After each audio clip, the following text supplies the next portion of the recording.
सही हो गया ये वर्ल्ड ग्रेट। रहने का होटल वगैरह सब पूरा केबीसी की तरफ से किया गया था। हमको वहाँ पे कोई भी 1 रुपये का भी खर्चा नहीं आया। बाकी केबीसी में जाना अब आसान हो चुका है, क्योंकि मैं आपको जो प्रोसेस बताने वाला हूँ इससे आप में से भी बहुत लोग वहाँ पे केबीसी में जा सकते हैं।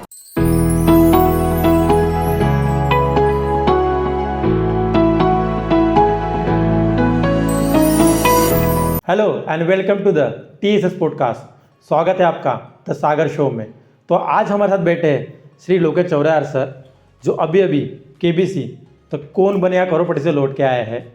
तो आज हम जानेंगे कि ये KBC में गए कैसे, क्या वो प्रोसेस थी, क्या वो इनके अंदर स्पेशल बातें थी जिस वजह से KBC तक पहुँच पाए, और आप KBC तक कैसे जा सकते हैं, ये सब हम आज चौरायार सर से डिस्कस करेंगे।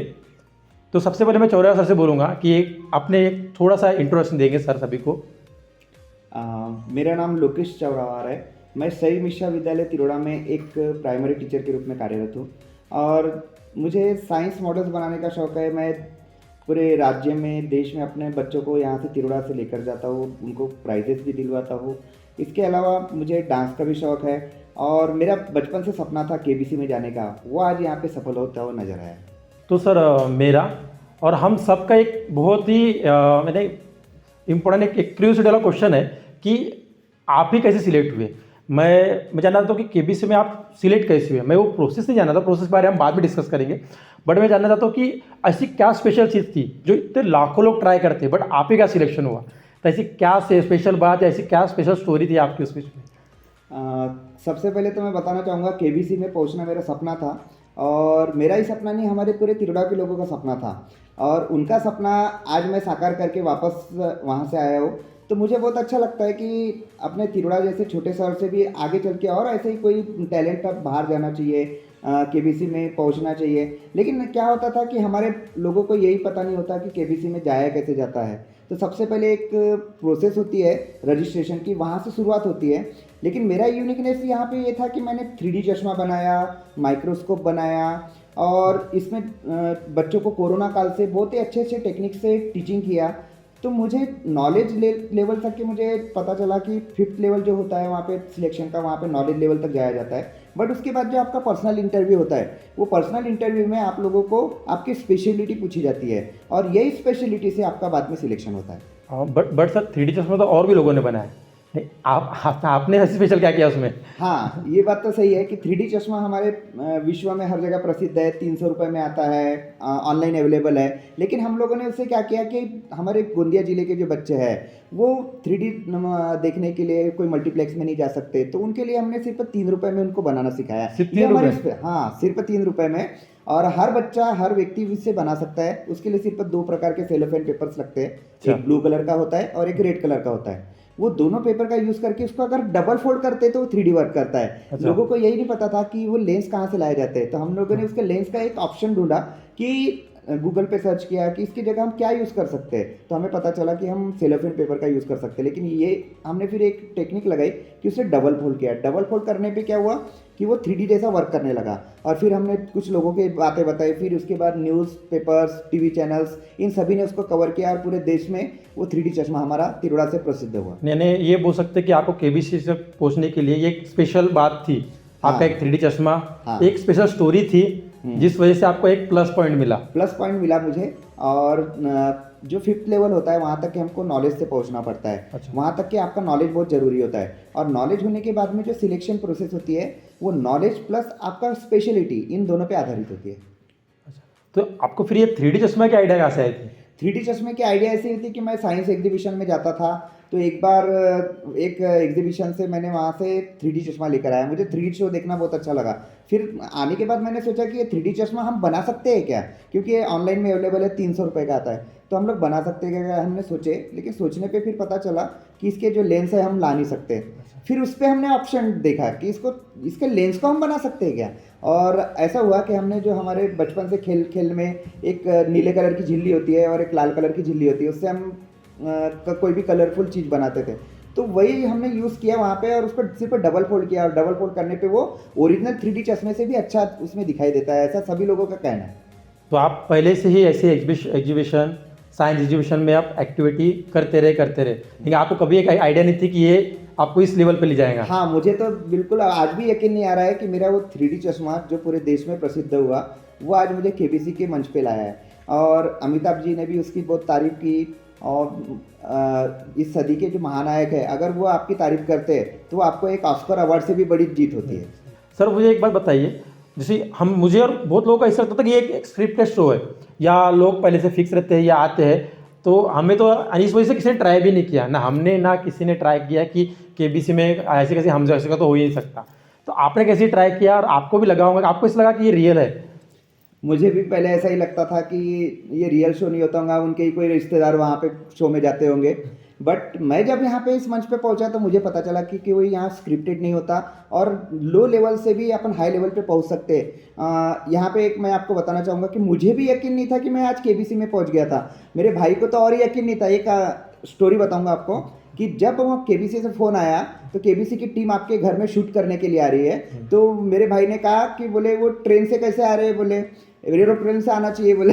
तो फिर मैं बोला नहीं उनका सामान रहता है इसलिए वो सामान लेकर के ट्रेन से आते हैं। तो फिर भी मेरे भाई को यकीन नहीं आया। मेरे भाई बोले देख बोले अच्छे से, बोले ये मुंबई वाले है केबीसी वाले है या नहीं है चेक कर, बोले अच्छे से, बोले नहीं तो तेरे को बोले मुंबई ले जाएंगे, बोले तेरी किडनी उडनी फेंट डालेंगे बोले। तो यहाँ से मुझे भी ये लगा कि नहीं, इसमें थोड़ा सा जानकारी लेना चाहिए। मैंने सोनी लिव वो ऐप डाउनलोड करके उसमें भी थोड़े कॉन्टैक्ट वगैरह सर्च किए, उनसे भी जानकारी ली और मुझे पता चला कि नहीं सही है और मेरा सही में केबीसी में नंबर लगा। तो उसको विश्वास हुआ फाइनली? तब मुझे मेरे भाई को फिर भी विश्वास नहीं था जब तक मैं वहाँ पे पहुँचा नहीं। पहुँचने के बाद मैंने जब तक के चेक का फोटो उसे भेजा नहीं तब तक उसने नहीं माना कि मैं केबीसी में गया था। वैसे ये विश्वास किसी को भी नहीं हो सकता एकदम से। आप आज जब आप इस स्टेज पे पहुँचे हो तब सही में लगा है हमको कि ये सब चीज़ें रियल है। और ऐसे रियलिटी शो में भी एक डाउन टू अर्थ लोगों को भी एक चांस मिलता है। सर आप अभी एक तिरुड़ा से लेकर मुंबई तक की जर्नी कैसी थी? क्या वो लोग आपको लेने आए थे? ये शूट किस तरह से हुआ और वहाँ आप किसी रिलेटिव के पास रहे थे, किस तरह से था आपको चाहिए? केबीसी में सबसे पहले सिलेक्शन होने के बाद में उनकी टीम हमारे घर पे आई, उन्होंने शूट किया। शूट करने के बस नेक्स्ट डे हम लोग यहाँ से मुंबई के लिए निकले। मुंबई के लिए निकलते ही उनका फॉलोअप इतना अच्छा था कि रास्ते से लेकर हमें होटल तक पहुँचाने तक उनकी पूरी व्यवस्था की गई थी। और इवन हमारा ट्रैवलिंग, रहने का, होटल वगैरह सब पूरा केबीसी की तरफ से किया गया था। हमको वहाँ पर कोई भी 1 रुपये का भी खर्च नहीं आया। और उनका कोऑपरेशन इतना अच्छा होता है केबीसी की टीम का कि वो हर चीज़ में हमको गाइड करते, ना कि कोई चिल्लाता है ना कोई हमारे पे चिढ़ता है, हर चीज़ में वो गाइड करते, क्योंकि उन्हें पता है कि ये व्यक्ति पहली बार यहाँ इस मंच पे आ रहा है तो उसे कोई तकलीफ ना हो, इसलिए वो हर प्रकार का कोऑपरेशन करते हैं। जनरली रियलिटी शो में वो कॉस्ट्यूम भी उनके तरफ से देते हैं, ये बात सही है? हाँ, जैसे कॉस्ट्यूम्स हमारे पास में अवेलेबल नहीं होते उनके हिसाब से तो वो हमें प्रोवाइड करते हैं और नहीं हुआ तो उसका कॉस्ट वगैरह हमें वो रिएम्बर्स करते हैं। चलो ठीक है सर, आप केबीसी में पहुंच गए, आपने ऑडिशन दिया, लेकिन एक चीज़ जो है, जो एक जो राउंड होता है फास्टेस्ट फिंगर फर्स्ट, वहाँ से हॉट सीट पे आने के लिए चंद सेकंड की। हाँ। तो मुझे बहुत क्यूरियोसिटी कि आप वो जर्नी कैसी थी? वो जर्नी तो मेरे लिए ज़िंदगी भर भूलने लायक नहीं है और मैं वो भूल भी नहीं सकता, क्योंकि वो जर्नी ऐसी थी कि सबसे पहले तो अमिताभ जी जैसे सेट पे आए तो आने के बाद पे मुझे देख के पूरे यकीन नहीं हो रहा था कि अमिताभ जी असली है नकली है। और मैं इतना खुश हो गया था, मेरा ध्यान अमिताभ जी की तरफ था। फिर उन्होंने कुछ हमारे प्रैक्टिस क्वेश्चंस लिए। प्रैक्टिस क्वेश्चंस पे लेने के बाद में है ना क्या हो रहा था कि हर बार कोई पहला रैंक आ रहा था, दूसरा आ रहा था, पर मैं ही एक बंदा वहाँ पे था जो हर बार 10वां आ रहा था। और उस समय थोड़ा नर्वसनेस आ गया था मेरे अंदर, क्योंकि मेरे ऊपर तिरुड़ा के लोगों का अपेक्षाओं का बोझा था, क्योंकि हर तिरुड़ा का व्यक्ति ये चाहता था कि पहला बंदा हमारा तिरुड़ा का केबीसी में गया है तो हॉट सीट पे पहुंचना ही चाहिए। तो ये अपेक्षाओं का ओझा मेरे सर पे था। दूसरा था कि मेरा सपना, और इन सबको लेते हुए मैंने भगवान का स्मरण करके केबीसी में फास्टेस्ट फिंगर खेला। फर्स्ट टाइम मुझे सक्सेस नहीं मिला, बट सेकंड बार जब फिर से फास्टेस्ट फिंगर हुआ तो तब मैंने खुद को इस तरह से ढाल लिया था कि नहीं मुझे फर्स्ट आना ही है। और मैंने फटाफट वहाँ पे आंसर क्लिक किया और क्लिक करने के बाद में मैं बाजू वाले को देख रहा था तो अमिताभ जी मेरे तरफ देख रहे थे और उनको यकीन हो गया था कि इसका अगर सही हुआ तो यही हॉट सीट पे आने वाला है, क्योंकि वहाँ पे ऐसी बात हो गई थी कि हर बार मैं 10वां आ रहा था तो मैं वहाँ पे शो में फेमस हो गया था 10th नंबर आने वाला बैक बेंचर्स की तरह। लेकिन अमिताभ जी ने मुझे कहा कि बैक बेंचर्स भी कभी भी फर्स्ट आ सकते हैं, और आज वो मैंने करके दिखाया। फास्टेस्ट फिंगर में पास हो गया। जैसे ही फास्टेस्ट फिंगर पास हुआ तो मेरा सपना जिंदगी का पूरा फुलफिल हो गया। बहुत अच्छी बात है सर ये। तो मुझे ऐसा लगता है ना, ये चीज़ ना ये कहीं कि आपके जो अपन जो पहले से जो आपके अंदर जो एक्टिवनेस है, तो आप जो हर चीज़ों को थोड़ा एक्टिव रहते हैं, अपडेटेड रहते हैं, जनरल नॉलेज से लेके अपने साइंस एजुकेशन से लेके, वो चीज़ें आपको उस समय बहुत काम आई और आपका वो एक्सपीरियंस आपका आई थिंक बहुत ज़्यादा काम आया। हाँ। ऐसा है। और मैं तो सभी को ये बताना चाहता हूँ कि फर्स्ट टाइम आप अगर फेल होते हैं तो दूसरी बार पास होने की कोशिश जरूर करना चाहिए, क्योंकि कई बार क्या होता है कि फर्स्ट टाइम आप फेल हो जाते हैं तो सेकंड बार उठने की कोशिश नहीं करते और हम आगे नहीं बढ़ पाते। लेकिन जब मैं फर्स्ट टाइम वहाँ पे हारा तो दूसरी बार मैंने कोशिश किया और कोशिश करने पे मैं सक्सेस हुआ। जैसे अमिताभ जी ने नाम लिया मेरा कि सबसे फास्ट आंसर दिया है लोकेश चौरा तिरोड़ा से, तब मेरे मन में एक देशभक्ति जागृत हो गई थी। जिस प्रकार से क्रिकेट मैच होता है और एक बॉल होती है और एक रन निकालना होता है और जिस प्रकार पब्लिक चिल्लाती है, पब्लिक खुश होती है, वैसा ही अनुभव मेरे अंदर था, क्योंकि उस समय वर्ल्ड कप का भी सीजन शुरू था। हाँ, तो सर जैसे आप अगर वो जिस उस हॉट सीट पे बैठे तो उस लेजेंडरी इंसान के आगे आपको ऑब्वियस नर्वसनेस तो हुई होंगी सर। हाँ, नर्वसनेस तो हुआ था मुझे, बट मैं क्या बचपन से है कि नहीं हर बार कुछ ना कुछ स्टेज पे प्रोग्राम्स करते रहता हूँ। स्टेज डेयरिंग मेरे पास पहले से है, उस कारण से मुझे उतना कोई कैमरा फेस करने में प्रॉब्लम नहीं गया। बट वहाँ पे भी वो टीम ऐसी इतनी अच्छी होती है कि हर बताया जाता है कि आपको अगर आप बोलना है तो किस कैमरे की तरफ देखना चाहिए, किधर से बात करना चाहिए, आपको वीडियो कॉल जब की जाती है तो किस स्क्रीन की तरफ आपको देखना है, ये ऐसा पूरा गाइड किया जाता है। और इवन मैंने जब पहली बार शूटिंग को एक्सपीरियंस किया हो तो मुझे ऐसा लगा कि सही में यहाँ से बहुत कुछ सीखने भी मिलता है। हमारे जो बच्चे हैं कई बार क्या करते हैं कि स्टेज डेयरिंग में पीछे रह जाते हैं और उस कारण से वो आगे नहीं बढ़ पाते। तो मैं आज आपके शो से यही भी संदेश देना चाहता हूँ, जिसको भी अगर आगे ऐसे कुछ शो में पार्टिसिपेट करना है तो आपको तैयारी अभी से करनी पड़ेगी। वहाँ पे जो लाइट्स होती है, कैमरा होता है, इनको देख करके कई जन नर्वस हो जाते हैं। मैं तो थोड़ा सा अमिताभ जी को देख के नर्वस हुआ, लेकिन अमिताभ जी इतने कोऑपरेटिव होते हैं कि वो हर बार हमको खुद गाइडेंस करते हैं, अपने बच्चों की तरह गाइडेंस करते हैं कि आपको ये करना चाहिए, वो करना चाहिए। और वहाँ का जिस प्रकार से हम टीवी में शो देखते हैं रियल, उसी प्रकार से म्यूजिक, एक्शन और वैसे ही ब्रेक वगैरह एकदम ओरिजिनल होता है और हमको जो देखने टीवी पे मिलता है सेम उसी प्रकार का शूट होता है। तो मेरा यही कहना है सर, एक्चुअली ना हम ना बहुत अभी जब हमको चांस मिलता है स्टेज पे जाने का, बहुत हमारा टैलेंट होता है लेकिन हम उसको आगे नहीं ला पाते, डरते हैं। हाँ। तो अभी हमें लगता है कि अगर आप जब उस स्टेज पे बैठे, इसके पीछे बहुत बड़ा एक आपकी प्रैक्टिस थी, इतने सालों की आप हमेशा एक्टिव रहे, कभी भी स्टेज में जाने से डरे नहीं। हाँ। कोई एग्जीबिशन आए, कुछ आए, डांस आए, समथिंग आए, आप हमेशा आगे आगे रह रहे। आपने इतनी प्रैक्टिस सोची उस चीज़ की कि आप नर्वस तो ऑब्वियसली होंगी, लेकिन वो एक पहले एक बैकअप द माइंड सब कुछ रेडी था। हाँ, ऐसा तो होता ही है, क्योंकि अगर हम पहले से कोई चीज़ के लिए रेडी होते हैं तो आगे चल के हमको प्रॉब्लम्स नहीं जाती। हर चीज़ का प्लानिंग जरूरी होता है। अगर हम उस प्लानिंग के हिसाब से चले ना तो हमारा हर चीज़ सक्सेस होता है। जिस प्रकार से उनका शूट हुआ वो पूरी तरह से एक एक मिनट का प्री प्लान किया गया था कि इस प्रकार से हमारा एंट्री होगा, वो ऐसे अमिताभ जी आपको मिलेंगे, उसके बाद फास्टेस्ट फिंगर होगा। और ये हमको वहाँ से बहुत अच्छी बात सीखने मिली कि टाइम का बहुत ही महत्व होता है। यानी आप बस कैसे ट्राई करते रहिए, अपने आप पे वर्क करते रहिए, अपने कॉन्फिडेंस पे वर्क करते रहिए। एक दिन आपको ज़रूर कुछ ना कुछ अच्छा बड़ा स्टेज 100% मिलता ही मिलता है। हाँ। आपने कभी नहीं सोचा होगा, बस आप अपनी मेहनत करते हैं, कर रहे हैं हाँ। और आज कहीं ना कहीं कुछ ना कुछ मिल ही जाता है। मैं तो चाहूंगा कि हर किसी ने मेहनत करना चाहिए और फल की अपेक्षा नहीं करना नहीं चाहिए। करनी फल चाहिए। अपने आप मिलता अपने है। आप मिलता है। जैसे कि मुझे मिला है, मैं मेहनत करता था और आज जाके सक्सेस हुआ। मैं आपको एक छोटी सी बात बताना चाहूंगा इस आपके शो के माध्यम से कि केबीसी जैसा एक शो अपने तिरोड़ा में आयोजित किया गया था और उस समय क्या हुआ था, मुझे 5 रुपये एंट्री फीस नहीं थी मेरे पास में देने के लिए। तो मेरा एक फ्रेंड था, फ्रेंड ने उसकी एंट्री फीस भरी थी, बट वो जाना नहीं चाहता था। और वो उस शो में है ना, फिर मैं उसकी जगह चले गया क्योंकि मुझे जीके में बहुत अच्छा इंटरेस्ट था। और मैं गया वहाँ पे कंपटीशन में पार्टिसिपेट होने के बाद में उसमें मेरा तालुका में फर्स्ट रैंक आया। और जब वहाँ पे क्लास में अनाउंस किया गया कि आपका नंबर आया है तो मेरे फ्रेंड का नाम लिया गया और उस फ्रेंड ने बताया, मैं नहीं गया था, मेरे जगह पे लोकेश गया था। और वहीं से मुझे ऐसा लगा कि नहीं चलो मैं जरूर एक बार केबीसी में जरूर जाऊंगा। अच्छा, तो सर आपको क्या लगता है ये आपकी बहुत ज़्यादा मेहनत थी कि आप ये लक पे भी बिलीव करते हैं? देखा जाए तो मैं लक पे बिलीव करता हूँ। कई लोग ये नहीं जानते कि बेटियां लकी होती है। कई लोग समझते हैं कि बेटियां अनलकी होती है, क्योंकि जिस दिन मेरा शो था, जिस दिन मैं हॉट सीट पे था, उस दिन मेरी बेटी का सेकंड बर्थडे था। अच्छा। और लास्ट ईयर मैंने फर्स्ट बर्थडे जब उसका सेलिब्रेट किया था उस समय डिस्ट्रिक्ट लेवल का साइंस एग्जीबिशन रखा था। अच्छा। और लोगों ने उसे बहुत पसंद किया था और एक यूनिकनेस अपने महाराष्ट्र में पहला मैंने किया था। तो मैंने सोचा कि चलो उसके बर्थडे के दिन मैं आज केबीसी के हॉट सीट पे बैठ रहा हूँ, तो इससे बहुत बड़ा दिवाली का गिफ्ट क्या हो सकता है। मैंने हॉट सीट पे बैठ के बच्ची को जो इस प्रकार का केबीसी का गिफ्ट दिया है, और उसी प्रकार मुझे हॉट सीट पे बैठाने के लिए जो बहुत अच्छा लग दिया है, वो उसके लिए भी मैं अपने बेटी को, ये तो ऐसा हो गया बेटी के बर्थडे में बेटी ने आपको गिफ्ट दी थी। हाँ, मुझे बेटी ने खुद ही गिफ्ट मुझे दिया हुआ है। बहुत बढ़िया था। और देखा जाए ना तो कई लोग हैं कि नहीं, हम जब आगे बढ़ते तो डोमिनेट करते। जब मैं ऑडिशन में से आया था तो कई लोग मुझे रास्ते पे मिलते थे और बोलते थे हमने कल का शो देखे, तुम दिखे नहीं, परसों का शो देखे तो दिखे नहीं, कब दिखने वाले। और जब मेरा केबीसी में सिलेक्शन हो गया तो मैंने जब उस व्यक्ति को फोन करके बताने की कोशिश की तो उन्होंने मेरा फोन ही स्विच ऑफ कर दिया। वो जानना ही नहीं चाहते कि ये पहुंच गया करके। लोगों का तो काम ये बोलना, लोगों का तो काम ही होता है सर बोलना। अगर लोगों की सुनते रहते या उनका कुछ ताज यहाँ तक नहीं पहुँचते।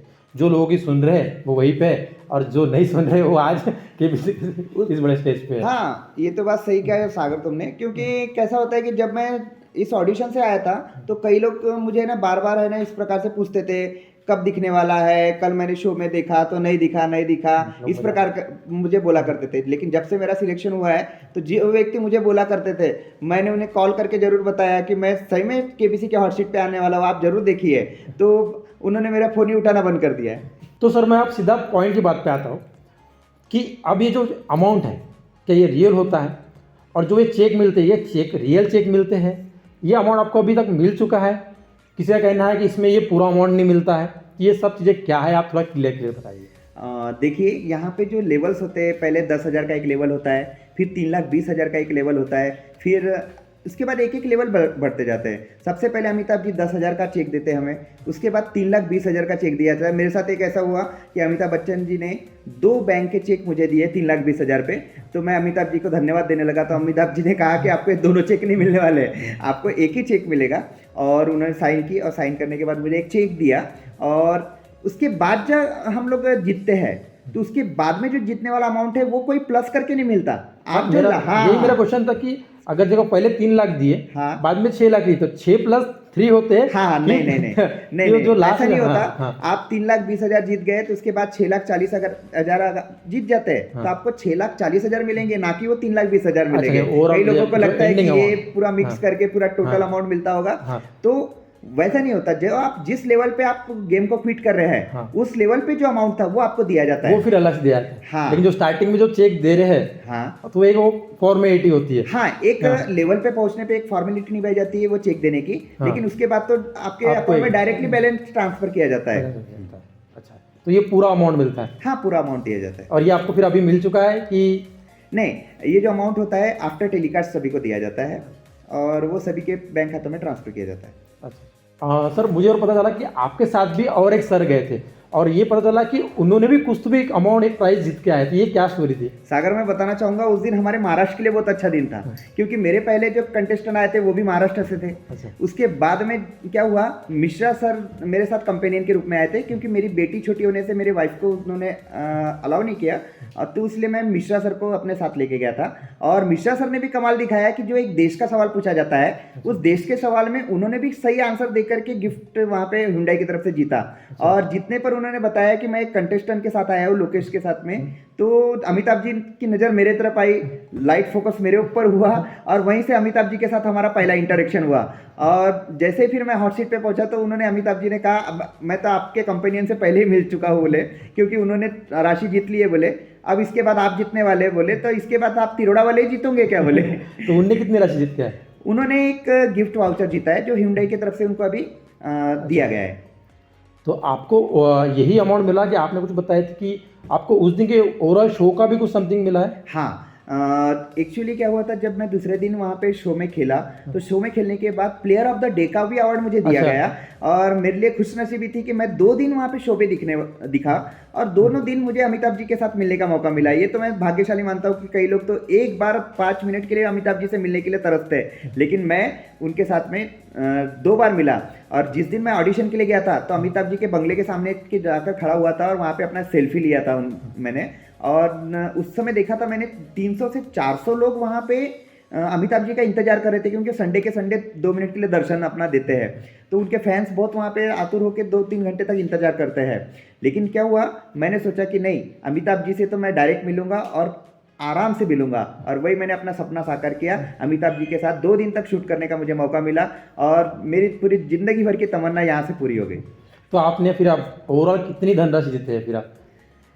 मैं आपको बताना चाहूँगा कि आपको जो मैंने धनराशि जीती है वो आपको शो में देखने में मजा आएगा। मैं आपको बता दूंगा तो आपको शो में देखने में मजा नहीं आएगा।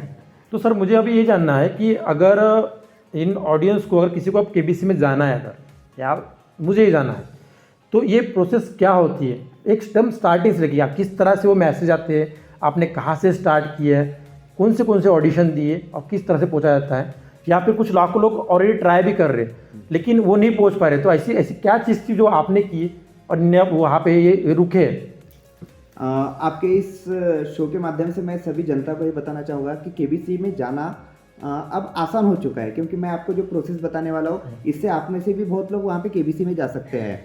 सबसे पहले होता है रजिस्ट्रेशन, जो मई मंथ में अमिताभ जी हर दिन एक क्वेश्चन पूछते हैं। ये कहाँ पे पूछते हैं? ये सोनी टीवी के ऊपर में जब चैनल पे बीच बीच में दिन भर में क्वेश्चन पूछे जाते हैं। सोनी टीवी के ऊपर? हाँ, सोनी टीवी। तो इसके आंसर आप फिर कहाँ से देते हैं? इसके आंसर बहुत ही इजी क्वेश्चंस होते हैं। हाँ। हमारे जनरल लाइफ के बारे में। तो ये आंसर हम कहाँ से, मोबाइल के थ्रू, किसी ऐप थ्रू, या किसी वेबसाइट थ्रू? हाँ, हर बार इसका चेंज होता है। जनरली एक सोनी लिव ऐप होता है। हाँ। उसके जरिए मैसेज दिए जाते हैं, या फिर आपका सादा मैसेज जो होता है मोबाइल से। हाँ। वो भी आप कर सकते हैं। लेकिन जो 10 दिन का प्रोसेस होता है वो 10 दिन में आप एक भी दिन करते हैं तो आपका रजिस्ट्रेशन हो जाता है। ऐसा नहीं है कि आपको पूरे 10 दिन वहाँ पे मैसेजेस करना है। तो आप मैसेज करते हैं, मैसेज करने के बाद कंप्यूटर उसको ऑल्टरनेटिव सिलेक्ट करते हैं, और जिनका सिलेक्ट होता है उन्हें IVR कॉल आती है। तो सर मैसेज यानी एक नंबर मिलता है हमें, उस नंबर पे हमको उस क्वेश्चन का आंसर भेजना पड़ता है, मैसेज करना पड़ता है। हर दिन अमिताभ जी 10 दिनों तक के रोज एक एक क्वेश्चन पूछते हैं, और 24 घंटे के अंदर उसका आपको आंसर देना पड़ता है। अच्छा, और जब आप उसका आंसर सही भेजते हैं तो उधर से आपको एक कंफर्मेशन मैसेज आता है कि आपका आंसर सही है और आपका आंसर हमारे तक पहुंच चुका है। फिर आपको इंतजार करना पड़ता